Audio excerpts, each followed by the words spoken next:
সুপ্রিয় শিক্ষার্থীবৃন্দু, আসসালামু আলাইকুম।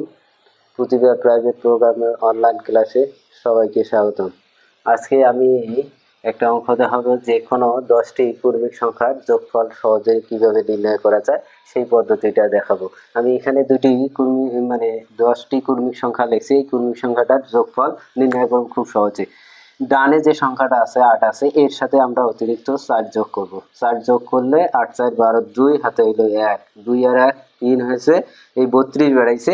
এর ডান দিকে আর একটা 5 অতিরিক্ত যোগ করব, তাহলে 325।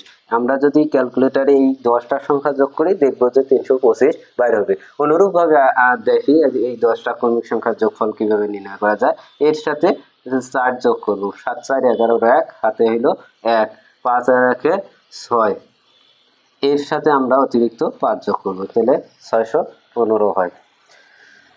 আসসালামু আলাইকুম।